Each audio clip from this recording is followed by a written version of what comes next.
Hello and welcome back to Galactic Spirit. Today's episode is a big one, and we're talking about Skywatcher, a new and powerful initiative that might just be leading the way to full UFO and ET disclosure within the next 12 months. That's right. According to Whistleblower Jake Barber, the U.S. government is already working with his team, and a peaceful, open reveal of extraterrestrial contact may be just around the corner. So let's break it all down. But first, please like and subscribe. Galactic Spirit is a brand new channel, and we need all the support we can get to spread the word and raise consciousness on the UAP ET phenomenon. So please share on your social pages and groups. In part one of Skywatcher, you heard a lot of very believable people making truly unbelievable claims. Skywatcher's objective is to use the scientific method to validate or invalidate these claims and hopefully usher in a new understanding of reality. So, what is Skywatcher? Skywatcher is a private UFO investigation program led by Jake Barber, a former intelligence insider who now works to uncover the truth about UAPs, also known as unidentified aerial phenomena. What makes Skywatcher different is that it's not just about watching the skies, it's about interacting with them. The team uses both advanced technology and something called psionics, which is basically psychic or telepathic communication through meditation. They believe certain people, called psionic operators, can mentally or consciously connect with UAPs and even summon them to appear. In their second video, Skywatcher Part 2, Mapping the Unknown, they introduce a whole new system for understanding the different types of UAPs.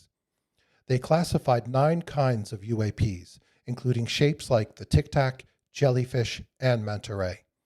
Each one acts differently and seems to show up in specific conditions, as if responding to a call. That call might be from meditation or from devices like the dog whistle, a high-frequency tool meant to attract UAPs. They don't just record the skies. They're trying to communicate, to send signals, track movement, and gather data. Big names in science and tech are part of the project, including Dr. Gary Nolan, and members of the intelligence community. To make sense of our data, we had to define a lexicon, and we based it on flight characteristics. We've broken the UAPs down into 9 classes or types. Some of these classes may be the same UAP under different flight configurations, but at this point, given their behavior, we're confident they don't align with conventional or terrestrial explanations. Each UAP class has different characteristics. Some shimmer, some tumble, some spin. Some look like they're alive and they just fly like a living object in the sky. UAPs are extremely hard to image. What is seen with the naked eye is generally not what is seen under camera. The class 1 often spins, tumbles through the sky. Craft looks like a black body. It appears to flash, pulse multiple times per second. There appears to be some kind of cloud or vapor around it. We've seen class 1s in formations up to 22, 23, flying in different flight formations, different flock formations. The class 2 is the classic Tic Tac. We've seen it in groups of 2 to 3, often flying very erratically. We've seen these a couple years in a row, and usually we see them in groups. The class 3, the blob, a pulsing, vibrating cloud. There's something, maybe perhaps a cylinder kind of in the middle that has a different light like a flame, and then it vibrates and pulses as it moves through space. The class 4 is your orb. We've only seen it in infrared. But the class 4 seems to only come during certain activities in conjunction with perhaps the class 1. We don't have enough data yet to confirm. The class 5 we call the manta ray. It seems to tumble and rotate as it moves through the sky. Class 6 is bright star. That one vibrates very, very fast. It literally looks like a crystal in the sky. The class 7 is the jellyfish. It's probably about 2 meters across. The head is purple and black in color, and then it has tentacles. The class 8 we call the hornet. It looks very similar to the class 7, the jellyfish, except for it's bigger, and it's almost like a jellyfish carrying something. And then the class 9 is the egg. The class 9 isn't something we have a lot of data on. It's very limited. We have it as Skywatcher during our California event. It's an emerging class, and we have strong evidence that it probably exists, but we don't have data to concisely describe it. But the most shocking part, in an interview that flew under the radar, Jake Barber said this: "Disclosure is coming. I believe the U.S. government will use my team within the next 12 months as a peaceful, non-judgmental path forward. He even says they've already completed 5 out of 6 phases of their process, and that government agencies, even the secret ones, are now asking his team for help. Let that sink in for a minute. We have an opportunity right now to work with the U.S. government as a private partner. The place where we operate right now, we've been successful before in conducting our whole operation, all 5 phases of it.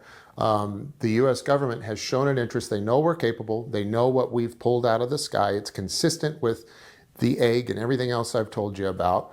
And what they're offering to do now is give us exclusive use access to facilities because they don't know what's going on. Departments, there are departments within the broader branches of the 3-letter agencies that aren't being read into what other sections are. So they want us to help, and because we're one of the few groups of people that have experience, and we provide them a path to redemption. So there's a real message here from you of incredible optimism about what this could represent. Yeah, this is why I know disclosure is coming, and guess what? It's going to come out in the most beautiful way.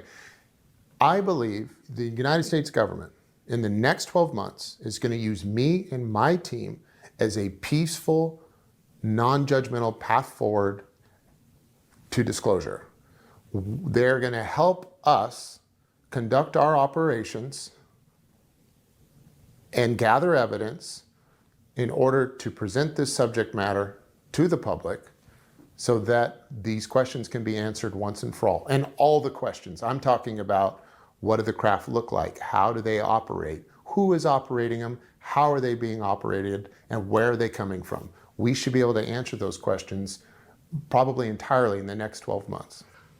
Can I put to you, there is a dark state. There are people who don't have good intentions, who want this secret to remain suppressed, aren't there? It seems that way, yeah. Are they going to win? No, they're not going to win. They're not going to win. We've passed a tipping point. They're, like I said, when you're talking about these people, they aren't organized. You become a dark person by being filled with more vice than virtue. Virtuous people win. People full of vice, they lose. And they're dividing amongst themselves. They're on a sinking ship. All of the good people that are in these organizations realize they're in a position they need to make a decision as to which side they're on. And despite having all this leverage and threat that they have, that's being held against them, they're making the decision to move forward. Are there people inside the program who you know will come forward when you speak up? Yes. I know I'm going to serve as a huge catalyst, and that's going to be an exciting day. The things I'm talking about are going to be, Dave did a great job of paving a path. I'm going to come along and try and improve upon that path and widen the road. I expect the next the next groups of folks that are going to be coming down this path are going to blow it wide open. Yeah. Do you worry for your safety, for your family's safety? No, I don't. I think I'm being protected, believe it or not, by the NHI. And also, I don't put up with harassment. I don't believe in the boogeyman. I am the boogeyman. You know how to help yourself. Yes. Yep. So if somebody comes after you, they'd better watch out. It'd probably be the worst decision they ever made in their life. I would intend to make it that way. And it gets even more intense. Just days ago, Barber said they are open to inviting a craft to land. He didn't say maybe. He said they're seriously planning for it. This isn't about hoping the government tells us the truth. This is about proving it ourselves with science, meditation, and direct experience. And Barber believes they're being protected, possibly by the very non-human intelligences they're studying. Jake, when you and I first met, one of the things you told me, and I remember thinking this is just off-planet stuff, it sounded crazy, but you're actually doing it. You talked to me about the idea that we don't need to get government verification of the phenomenon, that good science can prove what you suspect or know to be the case, that there is this phenomenon that can be independently verified. At the heart of what you were telling me, though, was the intention to ultimately invite a craft to land. Are you still planning to do that? We're certainly open to it. We would love that if that happened. I mean, getting to experience exotic material would be amazing. I think that would be, I think everybody wants that. And yeah, it would be nice to have government involvement. But this is, this isn't just in this realm. There's the private sector and there's the government sector. And we've seen how each of those sectors has handled a variety of goods and services and has produced things. And there's pros and cons to each, whether you're trying to build a bridge or manage a department of administration for some function. And it's the same in this realm. It's unavoidable. Again, we're doing everything, legally. I'll tell you, everyone on our team, before they come and work for us, I kind of make this promise when we're looking to hire people. I go, look, we'd love to have you. Here's what we're doing. These are the 4 pillars that drive our decision-making on what kind of projects we're going to take on. First of all, it needs to be legal. It needs to be safe. It needs to be fun, and it needs to be profitable. Now, that last one, profit. This thing costs money. Like, we are asking a lot, and we respect the people that work for us. We don't expect them to come work for free. This can't be done in part-time. You can't sacrifice your weekly golf round and come join us for that. We take this seriously, and we're fortunate enough to have folks provide us the financing in order to operate on a humble budget and stretch this out as long as we can so we could get to level 6 in our framework. But to have the right balance between the government and private, that's why since the very beginning we've talked about a public-private partnership. And that's ultimately where we would like to get with this, because yeah, you could do this without the government to a certain extent, but you can't do it entirely without them. And why would we want to? Like, the government needs to be in place, and I'd rather just improve upon the relationship rather than do without it. And here's where it gets cosmic.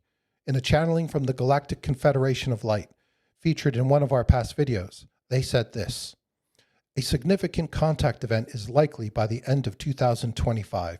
We anticipate a mass landing or appearance, but only when humanity reaches a tipping point of consciousness. Sound familiar? Both the Confederation and Jake Barber use the same words, tipping point. Both speak of a coming event where ships will appear, not as an invasion, but as a reunion. Let us assure you, first contact between the Galactic Federation and humanity is on the near horizon. In fact, in many ways, it has already begun. Quiet meetings have occurred behind closed doors with select Earth leaders. But what we refer to here is open contact, a mass landing or appearance that everyone will witness. Given the current trajectory, we anticipate a significant contact event later in 2025. This does not mean nothing will happen until then. Quite the opposite. The coming months will see revelation upon revelation. Likely, an official government or international body will make a shocking announcement related to extraterrestrial presence, another step in disclosure. But the actual moment of first contact, for example, a fleet of our ships uncloaking in your skies in undeniable fashion, will come when global consciousness and circumstances reach a tipping point. If that tipping point is reached by the later part of this year, and it very well could be, then indeed you shall have your long-awaited reunion. Imagine, dear ones, by year's end, you could be embracing your star family. This is a very real possibility. We caution, however, to remain patient and flexible. First contact is a process, not a single calendar date. It may begin with smaller public encounters in various regions, gradually building to a larger coordinated appearance. We are closely monitoring humanity's reaction to each phase of disclosure. Our ships often camouflage, unmask, and reshape as needed, showing only what people are ready to perceive. Rest assured, when we do show ourselves openly, it will be friendly and unmistakable. There will be no danger, no trick. This is really happening, we will declare. You will feel the truth of it in your soul. The era of secrecy is ending, and the era of universal community is beginning. Prepare to step onto the cosmic stage, not as frightened witnesses of an invasion, but as enthusiastic partners in a grand reunion. Now, of course, there's criticism. Some people online say the UAP videos from Skywatcher are too blurry or too short. And that's fair. We all want clear, undeniable proof. But here's the deeper truth. That this movement even exists at all. That's the big story. The fact that there's a team working publicly with telepathy, science, and support from Silicon Valley, and maybe even the US government. This is a massive shift in human consciousness. It shows that disclosure isn't just a government secret anymore. It's a collective awakening. Barber said it best. Why are we waiting for the people who kept the secret to tell us the truth? We can collect the evidence ourselves and become first-hand experiencers. That's powerful. That's revolutionary.